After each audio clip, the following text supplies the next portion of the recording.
journal. Bénédicte Kanda. Madame, Monsieur, bonjour et merci de nous rejoindre sur Radio Lomé pour le 12h30. Au sommaire, vous nous écoutez en ce moment où que vous soyez. Eh bien, c'est grâce à la magie de la radio. Elle est à l'honneur aujourd'hui, 13 février. Un siècle d'information, de divertissement et d'éducation. L'importance et les défis de la radio à suivre dans cette édition. Briser le silence et les tabous sur l'épilepsie, c'est l'objectif d'une journée consacrée à cette maladie neurologique.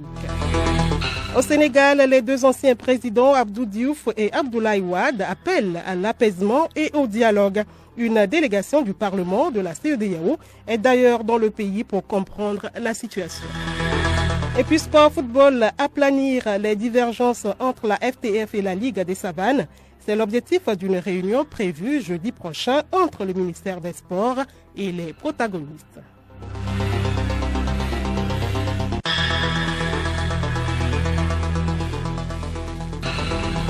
Radiolomé.tg. Bienvenue à tous. La radio est à l'honneur aujourd'hui, 13 février. La communauté internationale célèbre le riche passé de la radio, sa pertinence toujours actuelle et son avenir prometteur. L'importance de ce média dans ce dossier de Alou Noyowe.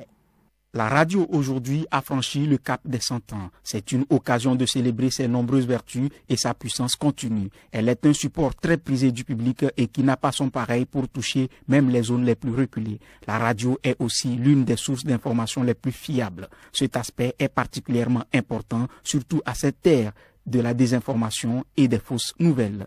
L'avantage de la radio est de pouvoir émettre en toutes circonstances, y compris en cas d'urgence, de guerre ou d'autres conflits. Aujourd'hui, la radio est digne de confiance. Elle entretient depuis un lien unique avec le public parce qu'elle est facilement accessible.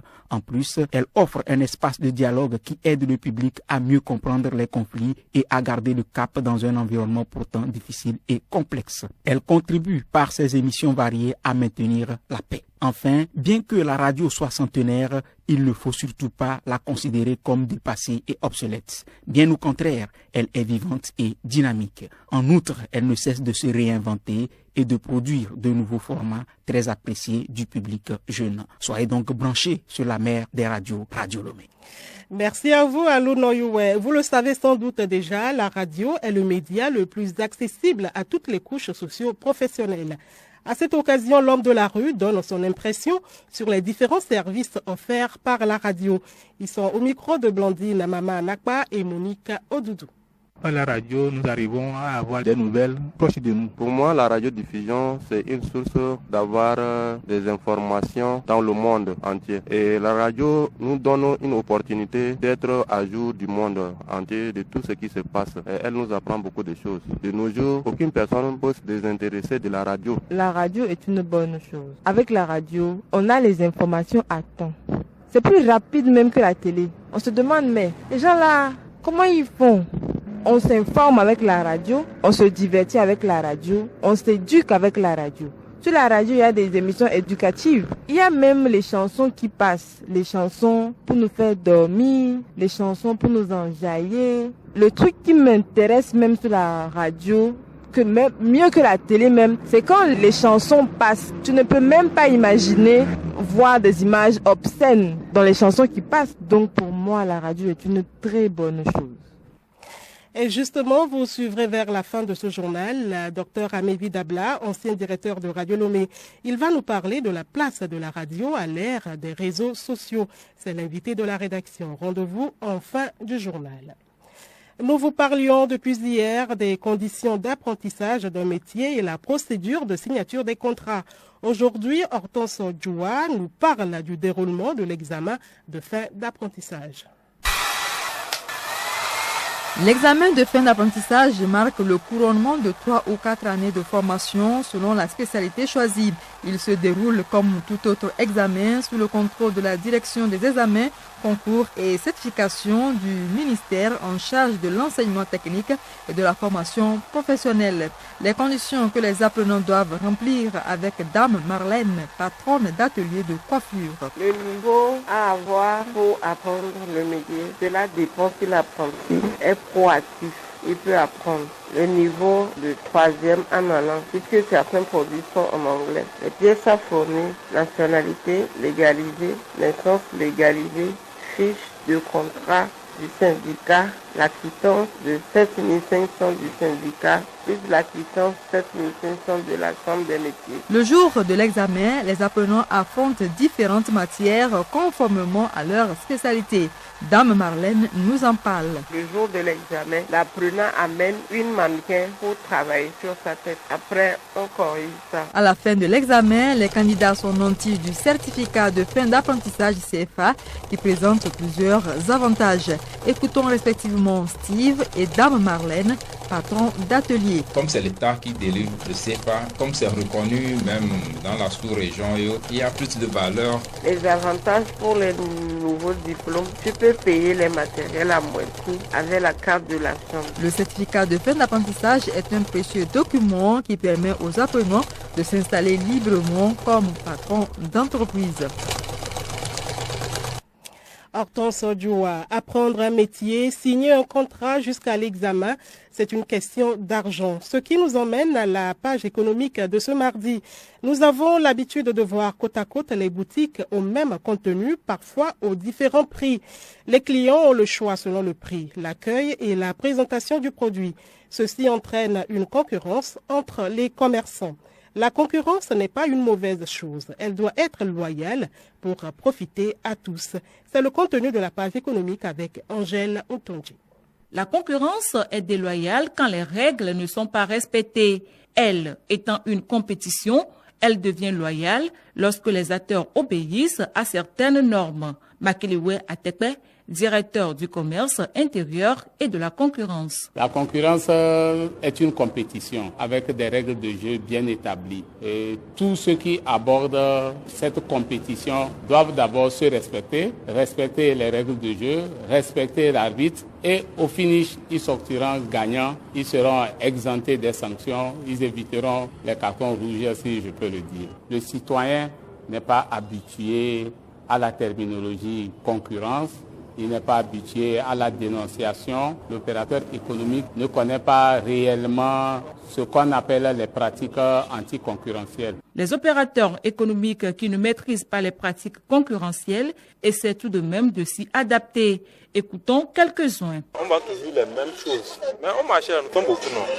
Quand un client vient, celui qui l'appelle en premièrement, ou bien celui qui l'a marchandé, on a vu en premièrement, et celui on vient en temps de développement. Chacun a payé à sa manière. Il ne sait pas combien celui-là a payé. Donc, si quelqu'un vend 800, il peut vendre 700, il peut vendre 850. C'est que s'il y a un intervalle de 100 francs, bien 50 francs quelque part. Ça dépend de combien toi tu vas fixer ton prix. Les conflits de concurrence, là, on n'évite pas. Ça vient comme ça vient pas. Si c'est là, elle vend des trucs que je vends, vu qu'elle vend des trucs que je vends, il y aura toujours des conflits de concurrence. Ça ne s'évite pas. Elle a son fournisseur, j'ai mon fournisseur. Nul n'est censé ignorer la loi, dit-on. Tout opérateur économique doit connaître la loi sur la concurrence, recommandée par les instances sous-régionales comme l'UEMOA. Retrouvons le directeur du commerce, Atekpe Makiliwe. Nos opérateurs économiques, s'ils sont outillés par rapport au cadre législatif et réglementaire, ça leur éviterait au maximum des plaintes, des amendes et des sanctions. Et puis, ils seront amenés à exporter leurs produits facilement dans l'espace UEMOA. Oui, à la concurrence, mais qu'elle soit loyale. Angèle Otonji, on parle religion à présent. Ce mardi, les chrétiens catholiques à travers le monde célèbrent le Mardi Gras, une fête qui marque le début du carême. Quelle explication donne-t-on à cette célébration? Le père Clément Boumekbor, vicaire à la paroisse Saint-Antoine de Padoue de Anoukopé, pour les éléments de réponse. Il est au micro de Jean-Baptiste Ativor et Pacom Johnson. Liturgiquement, ce n'est pas inscrit Mardi Gras, mais c'est dans la tradition de l'Église. Jésus a vécu dans un peuple juif. Les Juifs, avant d'entrer dans le carême, ils se rassemblent, ils mangent bien, ils préviennent des autres, ils festoient en fait. Donc c'est de là nous vient aussi la tradition. Et l'Église a recueilli ce qui est bien, le fait de se retrouver ensemble et partager des repas ensemble. C'est en cela le nom Mardi Gras. Et en quoi ça sert Mardi Gras? Ce n'est juste qu'un temps où on se retrouve ensemble pour partager quelque chose ensemble, manger ensemble, avant qu'on ne se retrouve dans le carême qui est le temps de désert où on prône la solitude et la rencontre personnelle avec Dieu. Les prières qui accompagnent les malades. On parle santé, l'épilepsie reste une maladie encore mal connue. C'est pourquoi malades et médecins ont décidé de sortir cette pathologie de l'ombre en organisant chaque 13 février, depuis l'an 2000, une journée dédiée à l'épilepsie. Son objectif est de sensibiliser sur la maladie et son impact sur les individus afin de lutter contre les idées reçues. Alice Berthe Barandao nous parle de l'importance de cette journée. Ensemble, changeons le regard sur l'épilepsie. C'est le thème 2024 de la célébration. Il met l'accent sur la nécessité de changer les mentalités vis-à-vis de l'épilepsie et des personnes qui en souffrent. Chaque année, le deuxième lundi du mois de février, se tient la journée internationale contre l'épilepsie. L'épilepsie est une maladie chronique caractérisée par la survenue de crises épileptiques. Ces crises traduisent un dérèglement soudain et transitoire de l'activité électrique du cerveau. Elles apparaissent sans cause identifiée ou sont quelquefois liées à une autre affection. Un des buts de cette journée est d'informer tout un chacun sur les bons gestes devant une personne en crise. En particulier, il est inutile de mettre un objet dans la bouche du patient. Ne pas l'empêcher de se débattre. La meilleure attitude est de le placer en position latérale de sécurité et de la protéger des regards curieux ou effrayés des passants. Une panoplie de médicaments est aujourd'hui à la disposition des malades. Une vingtaine de molécules actives ont été mises au point qui agissent sur les différents types d'épilepsie. Aujourd'hui, 110% des cas d'épilepsie peuvent être soignés avec succès. Après 2 à 5 ans sans nouvelle crise, environ 110% des enfants et 60% des adultes pourront suspendre sous contrôle médical le traitement sans risque de rechute. Est-ce que l'épilepsie est une maladie héréditaire? Selon les neurologues, l'épilepsie n'est pas une maladie héréditaire normalement. Chez un petit nombre de patients, il existe toutefois une prédisposition génétique. Le journal Bénédicte Granda. Vous êtes à l'écoute de Radio Lomé à l'heure du journal. La page internationale à présent au Sénégal, alors que la contestation gronde depuis l'annonce du report de la présidentielle par Macky Sall, ses prédécesseurs Abdou Diouf et Abdoulaye Wade appellent à l'apaisement et au dialogue. Dans une déclaration commune, les deux anciens présidents ont pris acte du report du 15 décembre de la présidentielle et appellent l'ensemble des acteurs politiques sénégalais du pouvoir et de l'opposition, tout comme la société civile, à se parler pour rendre l'élection transparente, inclusive et incontestable. Par ailleurs, une délégation du Parlement de la CEDEAO est à Dakar pour une visite de 3 jours. Au menu des discussions, la loi constitutionnelle adoptée qui reporte la présidentielle du 15 décembre prochain. En RDC, les combats s'intensifient dans l'est du pays entre les FARDC et les rebelles du M23 accusés d'être soutenus par le Rwanda. Le ministre congolais de la Défense, Jean-Pierre Bemba, et le chef d'état-major général de l'armée se sont rendus le week-end à Goma, dans la province du Nord Kivu, pour se rendre compte de l'évolution de la situation sur le terrain. Des bataillons et du matériel supplémentaire ont été envoyés à Goma pour assurer la sécurité de la population et reconquérir du terrain. Et justement, concernant les conflits dans le monde, l'UNICEF estime à 300 000 garçons et filles qui sont actuellement enrôlés de force dans des groupes armés. Un chiffre en constante augmentation ces dernières années, particulièrement sur le continent africain. L'UNICEF rappelle dans son plaidoyer que ces filles et garçons témoins d'horreurs de conflits ou forcés d'y prendre part sont avant tout des victimes.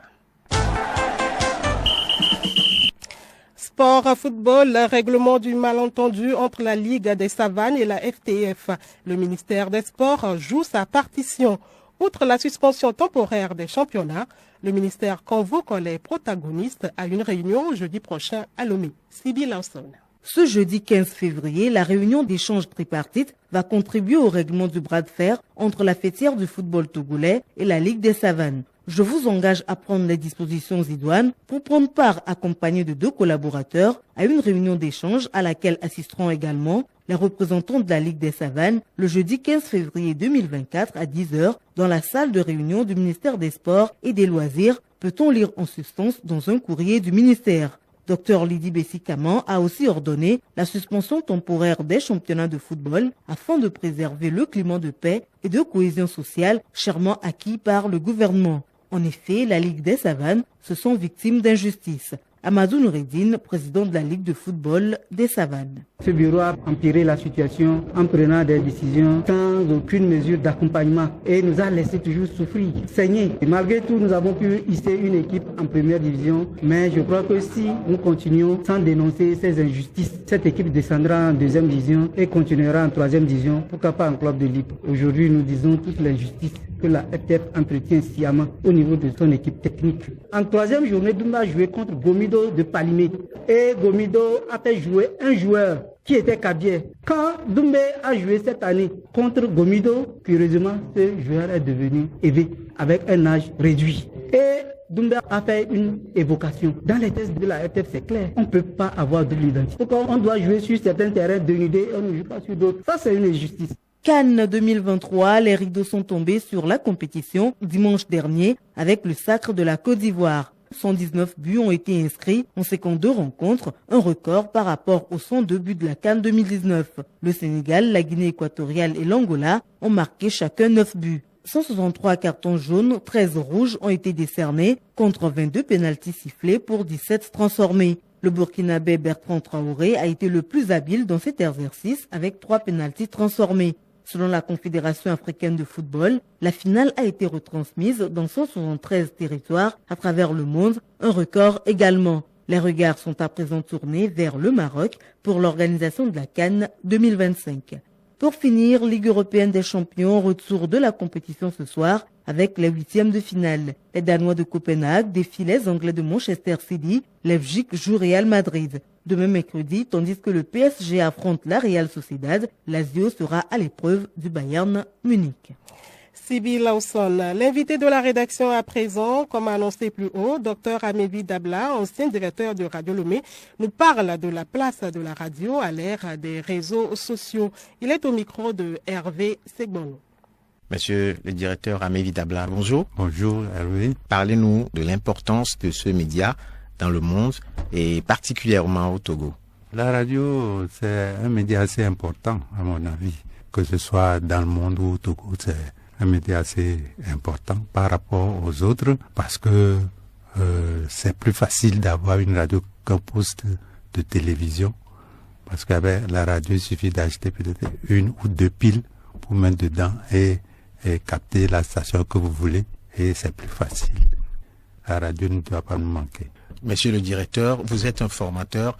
Y a-t-il encore de l'engouement des étudiants pour le métier de la radio? Je vous assure que actuellement dans les centres de formation, ce qui les intéresse, ça s'appelle le GRI, journaliste et reporter d'image. Donc c'est plus facile pour eux d'être à la fois journaliste et reporter. Eux-mêmes, ils prennent le matériel d'enregistrement, ils le font même s'ils sont à des kilomètres, ils peuvent facilement traiter l'information, le renvoyer à la rédaction qui va le diffuser. Donc ça veut dire qu'ils croient quand même que c'est plus facile pour eux de faire plusieurs métiers à la fois et c'est leur nom qui va être apparaître. Sinon avant, quand nous on était un peu plus jeunes, on allait pour les enregistrements avec un technicien qui avait un matériel. Et c'était à l'aide de Nagra. Qui pèse 15 à 20 kilos. Aujourd'hui, ces choses ont évolué. Certains ne connaissent pas, même parmi vous, les jeunes, là. Monsieur le directeur, vous êtes un consultant en journalisme. Quels pourraient être vos conseils pour devenir un bon journaliste en radio?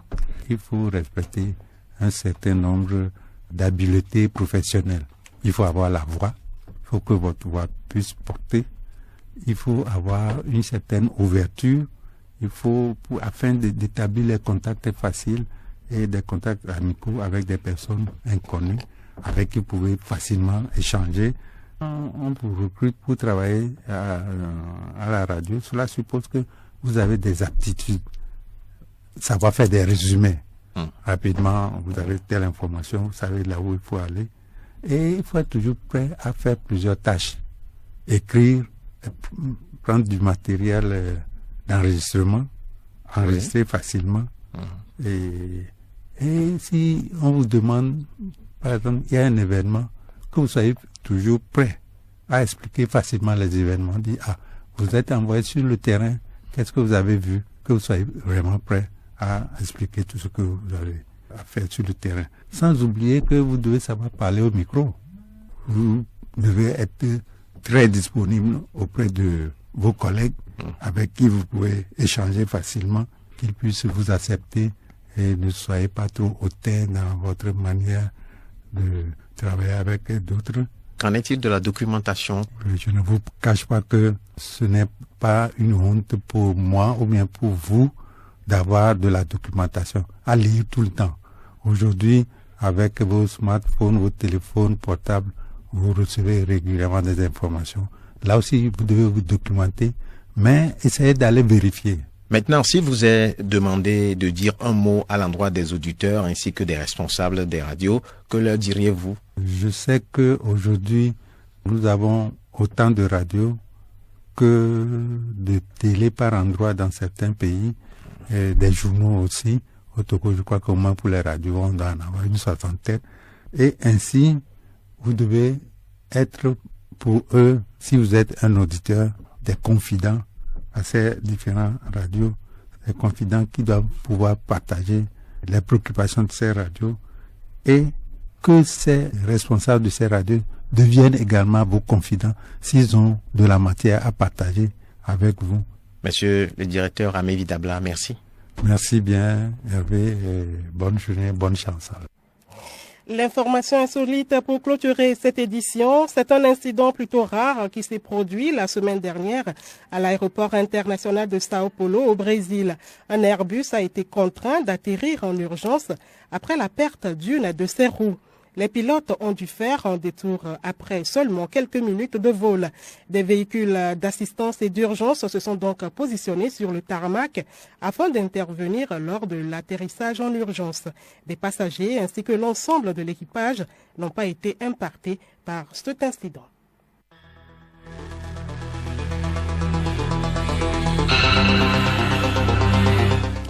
Madame, Monsieur, voilà, c'est la fin de ce journal conçu et élaboré par toute l'équipe de la rédaction. Merci de l'avoir suivi et merci à l'équipe de la technique pour la collaboration. Le rappel de l'essentiel, vous nous écoutez en ce moment où que vous soyez, eh bien c'est grâce à la magie de la radio. Elle est à l'honneur aujourd'hui, 13 février. Un siècle d'information, de divertissement et d'éducation. Vous avez suivi l'importance et les défis de la radio à l'ère du numérique. Briser le silence et les tabous sur l'épilepsie, c'est l'objectif d'une journée consacrée à cette maladie neurologique. Au Sénégal, les deux anciens présidents Abdou Diouf et Abdoulaye Wade appellent à l'apaisement et au dialogue. Une délégation du Parlement de la CEDEAO est d'ailleurs dans le pays pour comprendre la situation. En sport, football, aplanir les divergences entre la FTF et la Ligue des Savanes. C'est l'objectif d'une réunion prévue jeudi prochain entre le ministère des Sports et les protagonistes. Passez un bon moment de détente à l'écoute de la station du plaisir. Au revoir.